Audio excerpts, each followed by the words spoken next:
شیر کیا بولو؟ اللہ کیا جہنم اب بھی نہ سرد ہوگا، رو رو کے مصطفیٰ نے دریا بہا دیے۔ نبی کریم صلی اللہ تعالی علیہ وسلم کی زندگی کو ملاحظہ فرمائیں۔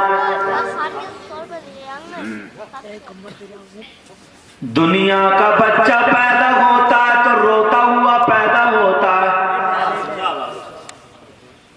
چیختا چلاتا ہوا پیدا ہوتا ہے، لیکن میرے نبی پیدا ہوئے تو مسکراتے ہوئے پیدا ہوئے، اور سر سجدے میں رکھ کے ہاتھ اوپر کو کر کے کسی کو یاد نہیں کر رہے بلکہ آپ کو یاد کر رہے ہیں، یہی فرما رہے ربی ہب لی امتی، اے میرے رب میری امت کو میرے حوالے کر دے۔ نبی یہی فرما رہے اے میرے رب میری امت کو میرے حوالے کر دے۔ تین تین دن نبی نے پیٹ سے پتھر باندھے، تین تین دن تک بھوکے پیاسے رہے۔ اللہ اللہ جنگ خندق کو یاد کرو، آمنہ کے لال ہیں، مدینے پر لوگ چڑھائی کرنے کے لیے جا رہے ہیں، حکم فرما دیا مدینے کے سامنے خندق کھود دو۔ صحابہ کرام خندق کھود رہے ہیں، میرے نبی بھی موجود ہیں۔ خندق کھودتے کھودتے بیچ میں پہاڑ کی چٹان آ گئی، ایسا بڑا پتھر جو نہ نکلنے کا نہ ٹوٹنے کا، یعنی پتھریلی زمین آ گئی، پہاڑ کی چٹان آ گئی۔ صحابہ کرام کدال مارتے مارتے پسینے پسینے، لیکن اب آگے نہیں بڑھ رہی ہے کدال، وہ پتھر نہیں ٹوٹ رہا، چٹان نہیں ٹوٹ رہی ہے۔ اللہ اللہ میرے نبی کی بارگاہ میں صحابہ گئے اور جا کر کے کہنے لگے آقا فداک امی و ابی، اے اللہ کے رسول ہمارے ماں باپ آپ پر قربان ہو، اے آمنہ کے لال، وہ پہاڑ وہ پتھر وہ چٹان اب سے نہیں نکل رہی ہے نہ ٹوٹ رہی ہے، اب کیا کیا جائے؟ میرے نبی نے ارشاد فرمایا او میرے غلاموں چلو میں چلتا ہوں، میں چل کے دیکھتا ہوں۔ اللہ اللہ میرے نبی وہاں پر پہنچ گئے، صحابہ کرام بھی موجود ہیں۔ آمنہ کے لال نے میرے آقا نے جب وہ کدال اٹھائی، وہ لوہے کا نوکیلا پھاوڑا، وہ ہتھیار جب اٹھایا، خدا کی قسم جب اس پہاڑ پر اس چٹان پہ مارا تو اس کی کیلے کیلے بکھر گئیں، لیکن ایک صحابی ہے جن کا نام حضرت جابر ہے، انہوں نے جب نبی نے ہاتھ اٹھائے تو انہوں نے دیکھ لیا کہ میرے آقا کے پیٹ سے 3 پتھر بندھے ہوئے تھے۔ نبی کے پیٹ سے 3 پتھر۔ اللہ اللہ پوچھا کیا ہوا؟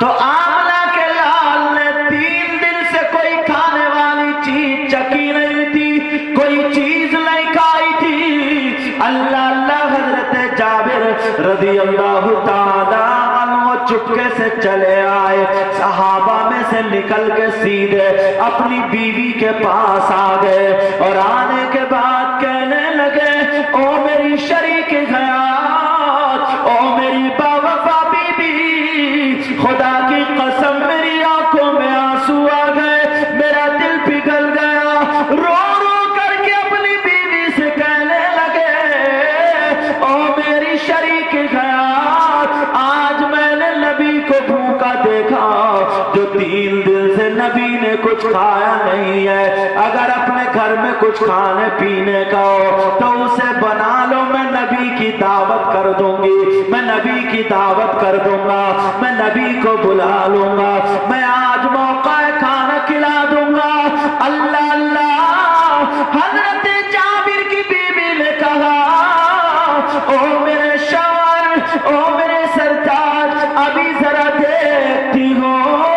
انہوں نے جب دیکھا اندر جا کر کے تو 2-2.5 کلو کے تقریباً جو کا آٹا تھا، لیکن کوئی دال وغیرہ یا کوئی سبزی کا انتظام نہیں تھا۔ گھر میں ایک چھوٹا سا بکری کا بچہ تھا جس کو بحیرہ کہا جاتا ہے، وہ چھوٹا سا بکری کا بچہ وہاں پر تھا۔ حضرت جابر نے کہا آٹا تو ہے لیکن سبزی کا انتظام کہاں سے ہوگا؟ وہ کہنے لگی وہ میرے سرکار، جو بچہ اپنے گھر میں بکری کا اس کو ذبح کر لیتے ہیں اور نبی کی دعوت کرے دیتے ہیں، اس سے اچھا موقع کبھی یاد نہیں آئے گا۔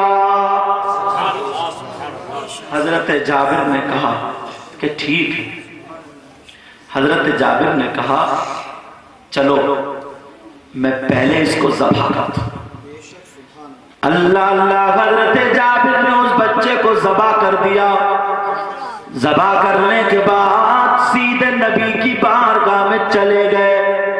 صرف 2 یا 3 آدمیوں کا انتظام تھا، عرب والے لوگوں کی خوراک۔ اللہ اللہ، 2 یا 3 آدمیوں کا انتظام۔ حضرت جابر چپکے سے گئے، نبی کے کاندھے کی برابر میں آ گئے۔ فسررتو کا لفظ ہے، اس کے معنی تھے کانا پھوسی کرنا۔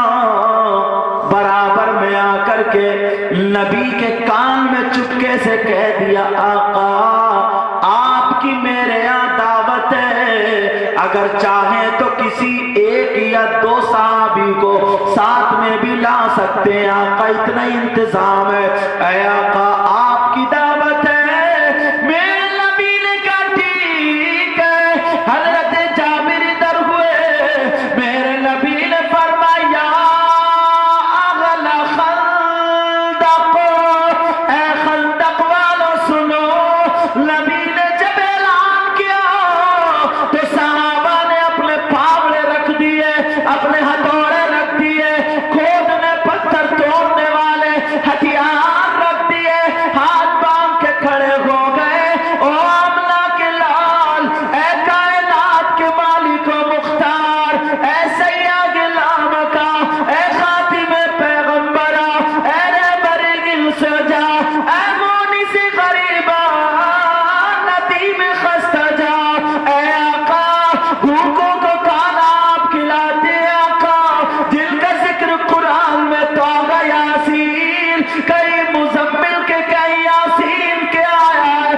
اے آقا کیا ارشاد ہے، صحابہ غمتل گوش ہو کر کے کھڑے ہو گئے۔ میرے نبی نے فرمایا سنو سنو، او سارے لوگ سنو جو صبح سے بھوکے تھے۔ میرے نبی نے فرمایا او خندق والو، تم سب لوگوں کی دعوت جابر کے مکان پر ہے، تمہاری سب کی کھانے کی دعوت حضرت جابر کے یہاں پر ہے۔ اللہ اللہ، حضرت جابر کے پاؤں کے نیچے کی زمین نکل گئی۔ 2-3 آدمیوں کا انتظام، حدیث شریف میں 70 یا 80 صحابہ۔ اب کیسے کھائیں گے؟ حضرت جابر کب کپانے لگے آج بے عزتی ہو جائے، میری عزت کی صحابہ میں آج میرے گھر کا بھانڈا ٹوٹ جائے گا، کہیں گے جب کھانے کو نہیں تھی تو دعوت کا ایک کرتی۔ حضرت جابر کا منہ لٹکا ہوا، چہرے پہ ہوائیاں اڑی ہوئی، چہرے کا رنگ ختم ہو گیا، گھر آ گئے آنکھوں میں آنسو۔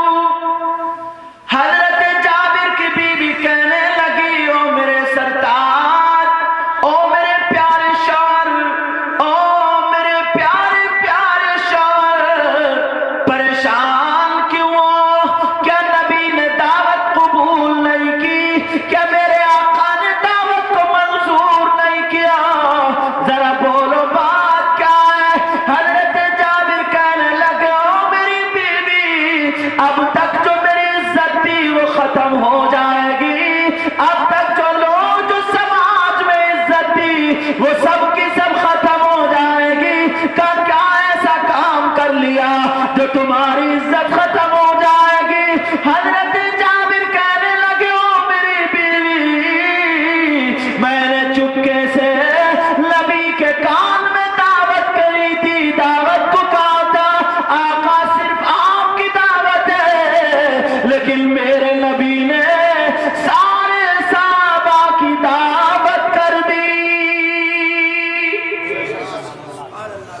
اب میں کیا کروں گا؟ چھوٹا سا بچہ ہے اور ایک دو آدمیوں کا سب انتظام ہے، 80 صحابہ کا کیا ہوگا؟ بی بی آگے بڑھی، خدا کی قسم ایسی عورتیں ہوتی، بی بی آگے کو بڑھی، بڑھنے کے بعد اپنے شوہر کے آنسو پوچھے، پیشانی کو چوما، کہا میرے سرتاج تمہاری عزت ختم نہیں، عزت بن گئی ہے تم۔ کہا کیسے؟ 80 آدمیوں کو کہاں سے کھلاؤں گے؟ کہو میرے سرتاج ارے تمہاری قسمت کا ستارہ بلند ہو گیا ہے۔ کہا کیسے؟ کہا یہ بتاؤ تم نے کس کی دعوت کی تھی؟ کہا میں نے تو نبی کی دعوت کی تھی۔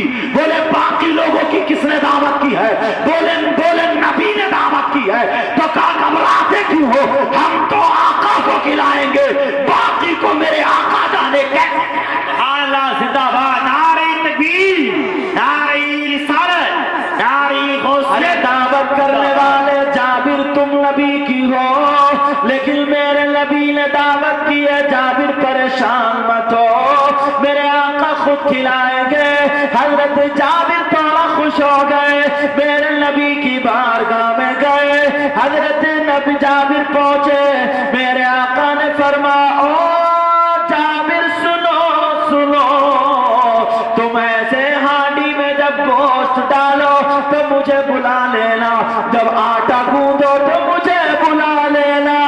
اللہ اللہ، میرے نبی چلے گئے، آٹا گوندنے کے لیے تیار ہے، ہانڈی میں گوشت ڈل جاتا ہے، جیسے ہی آٹا گوندھ رہا ہے میرے نبی نے اپنا لعاب دہن آٹے میں لگا دیا، اپنا تھوک لگا دیا، ہانڈی میں اپنا تھوک ڈال دیا۔ حدیث شریف ہے، اور نبی نے فرمایا جابر یہ ہانڈی ڈھک دو، اس کو کھول کے مت دیکھنا، اسی میں سے لیتے جانا دیتے جانا، لیتے جانا دیتے جانا، اور کھانا بنانے والی 2-4 عورتوں کو اور بلا لو۔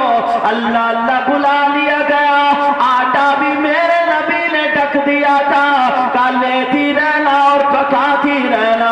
خدا کی قسم 10 صحابہ کو کھانا کھلایا جا رہا، فارغ ہو گئے، پھر 10 صحابہ سارے کے سارے صحابہ کھا لیے، لیکن نہ آٹا ختم ہوتا ہے نہ گوشت ختم ہوتا ہے۔ سمجھے؟ میرے کریم سے قطرہ کسی نے مانگا، ذرا پیار سے بولو، میرے کریم سے قطرہ کسی نے مانگا، اور دریا بہا دیے ہیں، دربے بہا دیے ہیں۔ اللہ اللہ، سارے صحابہ کہتے چلے جا رہے ہیں، لیکن کھانا ختم نہیں ہوتا۔ اور ادھر حضرت جابر کے 2 بچے تھے، بڑے بھائی نے چھوٹے بھائی سے کہا بھیا بتائیں ابا نے کیسے بکرے کو ذبح کیا تھا؟ بولے بتاؤ۔ اس کو لٹانا اور چھری لے کے اس کی گردن پہ پھیر دی، اس کا انتقال ہو گیا۔ وہ گرا تو وہ بھی چھری پہ گرا، دونوں بچے مر گئے، لیکن ماں نے دونوں بچوں کو گھر میں دوپٹہ اڑا کے لٹا دیا۔ حضرت جابر کو پتہ نہیں، اس لیے اگر میرے شوہر کو پتہ چل گیا تو غمگین ہو جائیں گے۔ آقا کی دعوت ہے، نبی کی دعوت ہے، اللہ اللہ، اسی لیے تو اعلیٰ حضرت بولے ان کے نثار کوئی کیسے کی رنج میں ہو، ان کے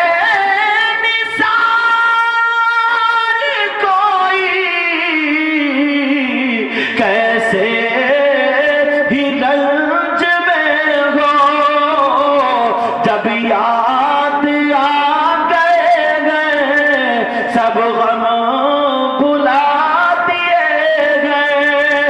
اللہ اللہ سارے صحابہ نے کھانا کھا لیا. میرے نبی کے سامنے اب دسترخوان ہے. آقا تناول فرمائے کھانا شروع کر دیا جائے. میرے نبی نے فرمایا جابر آج ہم کھانا تمہارے دونوں بچوں کے ساتھ کھائیں گے. حضرت جابر بڑے خوش, بہت خوش. سیدھے گئے اپنے بیوی کے پاس. ارے میرے بچے کہاں ہیں؟ آج تو ان کی قسمت کھل گئی ہے, نبی کے ساتھ میں کھانا کھائیں گے. میرے آقا ان کے سر پہ ہاتھ رکھیں گے. بیوی نے کہہ دیا میرے سرتاج آپ آقا کے ساتھ میں کھانا کھا لو. بچے اندر ہیں ان کو رہنے دو, آپ کھا لو, آقا کھا لیں. اللہ اللہ وہ چلے گئے. کہنے لگے آقا بچے آرام کر رہے ہیں اندر ہیں. اے آقا آپ تناول فرما لیجئے. پھر دوسری مرتبہ نبی نے فرمایا نہیں نہیں, آج تو ہم تمہارے بچوں ہی کے ساتھ کھائیں گے. نبی کو پتا تھا, دیکھ رہے تھے آج تو تمہارے ساتھ ہی کھائیں گے. پھر آ گئے. بیوی نے کہا او میرے سرتاج چلو میں دکھا دوں تمہیں. بیوی نے ہاتھ پکڑا, دونوں بچوں کے پاس لے گئی اور دوپٹہ ہٹا کر کے دکھا دیا. دونوں مرے پڑے تھے. حضرت جابر کے پیشانی پہ ہاتھ رکھا. میرے سرتاج غم نہیں آنا چاہیے, نبی کو پتہ نہیں چلنا چاہیے, کیونکہ ابھی میرے آقا 3 دن سے بھوکے تھے, ابھی کچھ کھایا نہیں ہے. مگر انہیں کیا پتا تھا, نبی کو سب معلوم ہے. اللہ نے محبوب کو وہ علم دیا گئے. پیار سے بولو یا رسول اللہ.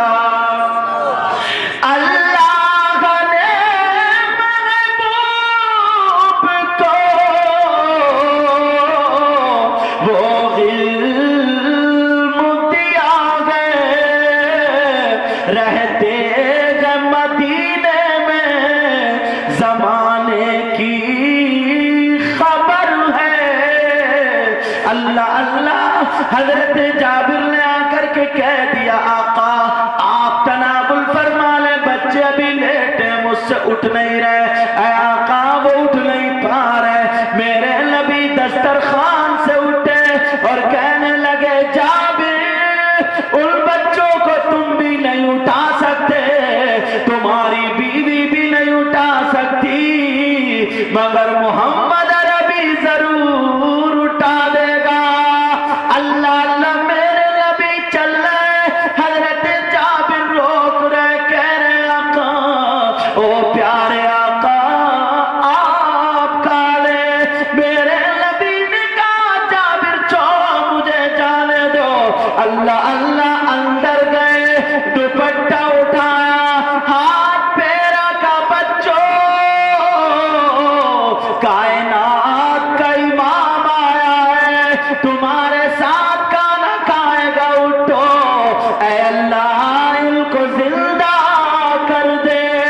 بچے کلمہ پڑھتے ہوئے اٹھ کے بیٹھ جاتے ہیں. میرے نبی کے ساتھ میں کھانا کھا لیتے ہیں. نبی بھی کھا کر کے چلے گئے, لیکن حضرت جابر کو برداشت نہیں ہوا. یار اتنا سا گوشت تھا, اتنا سا کھانا تھا, 80 لوگ کھا کر کے چلے گئے, ختم نہیں ہوا. دیکھوں تو جب ہانڈی کھول کر کے دیکھا تو جتنا تھا اتنا باقی موجود تھا. جب آٹے سے کپڑا ہٹا کر کے دیکھا تو آٹا بھی اتنے کا اتنا موجود تھا.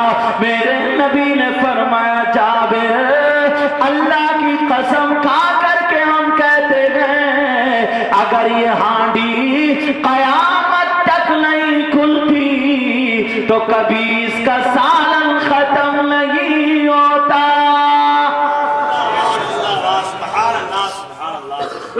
سمجھے؟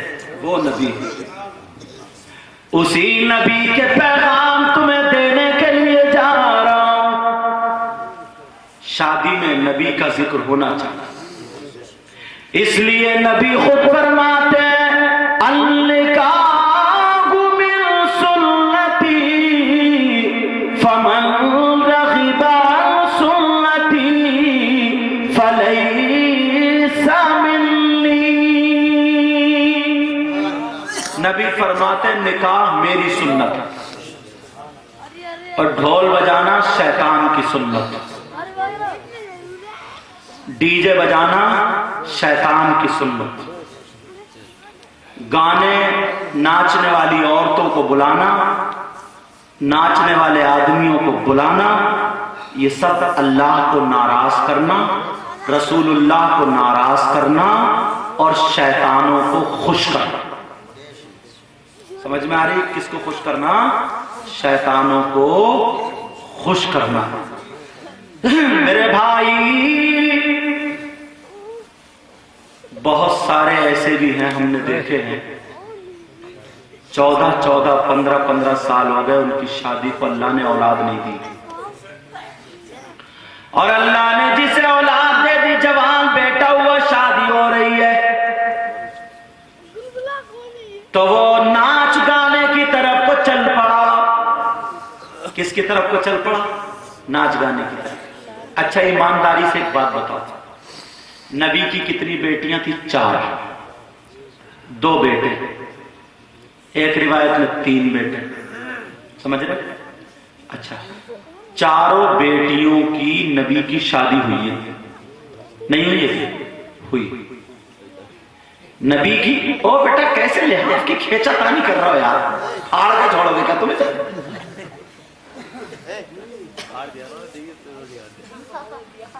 لحاظ سے لحاظ چھوڑو، چلو بس اب خاموشی سے بیٹھو۔ بیٹھو، کیا بات ہے؟ اب ایک بات بتاؤ، نبی کی 4 بیٹیوں کی شادی ہوئی، کوئی بتا دے گا مائی کا لال کہ نبی کی بیٹیوں کی شادی میں ڈھول بجاؤ یا گانے باجے ہوئے ہوئے، ناچنے والی آئی ہو، ناچنے والے آئے ہوئے، کسی بھی بیٹی کی شادی میں کوئی نہیں بتا سکتا۔ اگر جائز ہوتا تو وہ نہیں کرتے کیا؟ کسی صحابی کی بیٹی کی یا بیٹے کی شادی میں اگر ہوا ہو تو کوئی مائی کا لال بتا دے گا؟ نہیں بتا سکتا۔ پوری تاریخ اسلام پڑھ لو، کہیں نہیں ملے گا۔ ڈھول ڈماکے بینڈ باجے بجے تو قارون کے یہاں بجے، نمرود کے یہاں بجے، حداد شداد کے یہاں بجے، حامان کے یہاں بجے، ابو جہل کے یہاں بجے، لیکن صحابہ کرام کے یہاں نہیں بجے۔ صدیق اکبر کی بھی شادی ہوئی، کوئی نہ کوئی صحابی تو بجا لیتا تو ہم کہہ دیتے کہ ان صحابی نے بجایا، لیکن حقیقت میں کسی بھی صحابی نے اپنے بیٹے کی شادی میں، بیٹی کی شادی میں نہیں بجایا۔ اگر ذکر کیا تو اللہ و رسول کا ذکر کیا تو تم کم ہو، لیکن نبی کی سنت پہ چل رہا۔ کس کی سنت پہ چل رہا بولو؟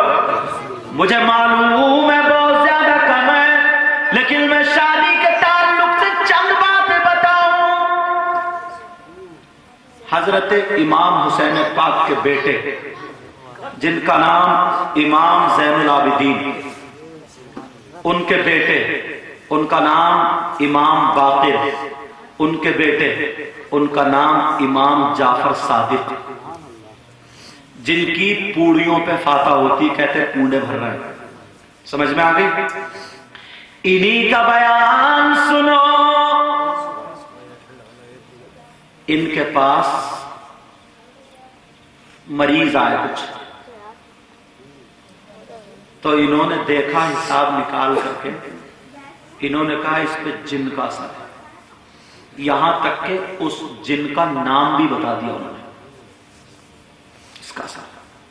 پھر پوچھا گیا ان سے، کہا حضور قرآن پاک میں آیا وَإِذْ قَالَ رَبُّكَ لِلْمَلَائِكَةِ إِنِّي جَاعِلٌ فِي الْأَرْضِ خَلِيفَةً۔ جب اللہ نے حضرت آدم کو یہاں بنانا چاہا، بھیجنا چاہا، تو انسانوں سے پہلے اس دنیا میں جنات آباد تھے۔ کون آباد تھے؟ بولو، جنات۔ انہوں نے اتنا لڑا، اتنی خوریزیاں کی، اتنے لڑے آپس میں، بھائی بھائی کو، باپ بیٹے کو کوئی چھوڑنے کے لیے تیار نہیں۔ اللہ نے کہا ان سب کو مجھے ختم کرنا ہے، اب میں انسانوں کی نسل پیدا کروں گا، انسانوں سے آباد کروں گا، انسانوں کو بھیجوں گا۔ اللہ اللہ، تو پھر ان شیطانوں کو، اس ان جنات کو مار مار کر کے فرشتوں نے نکال کے بھگا دیا۔ کچھ کو مار دیا، کچھ پہاڑوں میں چلے گئے، کچھ بیابان میں چلے گئے، کچھ جنگلات میں چلے گئے۔ تو جنات کہاں ہے؟ پہاڑوں میں، بیابان میں، جنگلات میں۔ تو اب مجھے بتاؤ، ہماری بہن بیٹیاں بیابان میں نہیں جاتی، جنگلات میں نہیں جاتی، تو پھر ان پہ جن کا اثر کیسے ہوتا ہے؟ ان پہ خبیث کیسے آ جاتا ہے؟ مجھے اتنا بتاؤ، یہ پہاڑوں میں نہیں جاتی، بیابان میں نہیں جاتی، جنگلات میں نہیں جاتی، اور لوگوں تو یہ سوال ان سے کیا گیا تھا۔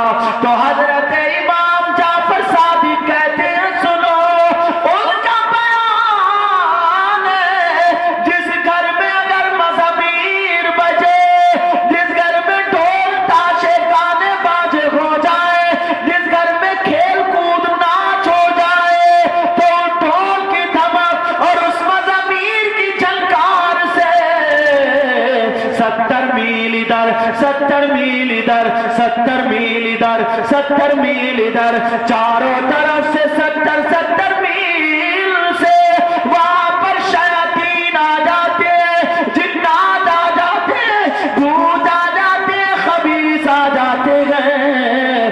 اے لوگوں، امام جعفر صادق کہتے ہیں آج ہماری شادیوں میں یہی ہوتا ہے، بڑے بڑے ڈی جے رکھ کے گانے چل رہے ہیں، جھنکاریں چل رہی ہیں، ڈھول ڈماکے بج رہے ہیں، بینڈ باجے بج رہے ہیں، بولو ہوتا نہیں ہوتا؟ شادیوں میں عورتیں ناچ رہی ہیں، جس کو کھوریا بولتے ہیں، ناچتے ناچتے پورا سب کچھ برباد کر دیا۔ اب ذرا مجھے بتاؤ، وہ شادی کے گھر میں سب کچھ ہو رہا ہے، تو 70 میل چاروں طرف سے یہاں پر جہاں پر یہ ساری چیزیں بستی ہیں، شیطان آ جاتے ہیں، جنات آ جاتے ہیں، بھوت خبیث آ جاتے ہیں، عفریت آ جاتے ہیں۔ تو ہماری بہن جو بالکل نروگا ہے، جو بالکل کنواری ہے، اب وہ اس گھر میں شادی میں جاتی ہے تو کسی پہ جن کا اثر ہے، کسی پہ عفریت کی نظر ہے، کسی پہ دیو کی نظر ہے، کسی پہ خبیث کی نظر ہے۔ ارے تمہاری شادی میں جس میں ڈھول دھماکے، مزامیر اور شیطانی کام ہو رہے ہیں، ہزاروں لڑکیوں کی زندگی تباہ و برباد کر دی ہے۔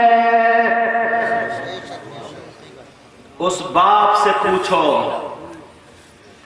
جس باپ کی بہت زیادہ عزت تھی، آج اس باپ کی جوان بیٹی دوپٹہ پھینک دیتی ہے، پھاڑ لیتی ہے گریباں، اس کسی کا سینہ دکھ رہا ہے، کسی کے مڈے دکھ رہے ہیں، کسی کی پیٹھ دکھ رہی ہے، ایسی مزاروں پہ پچھاڑے کھائے، اور لوگ یوں باندھ کے تماشا دیکھ رہے ہیں۔ تماشا، وہ کود رہی ہے، اس کے جسم کو دیکھ دیکھ کر کے لوگ تماشا کر رہے ہیں۔ تماشا، تماشا دیکھنے والوں یاد کرو، کاش اگر اس جگہ تمہاری بہن ہوتی تو کیا ہوتا؟ کیا اس وقت بھی تم تماشا دیکھتے؟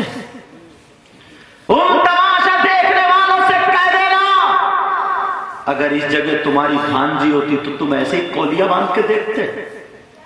یہ بھی تو کسی مسلمان کی بیٹی ہے، اس کے بھی تو باپ کی عزت ہوگی، اس کی بھی تو ماں کی عزت ہوگی۔ ارے اس ماں باپ سے پوچھو جس کی بیٹی مزار پہ چوڑیوں سے جسم پھاڑ رہی ہے، جس کی بیٹی سینہ کوٹ رہی ہے، اسے جوان بوڑھے کچھ نہیں دکھ رہے، روڈوں پر مزاروں پر پچارے کھا رہی ہے،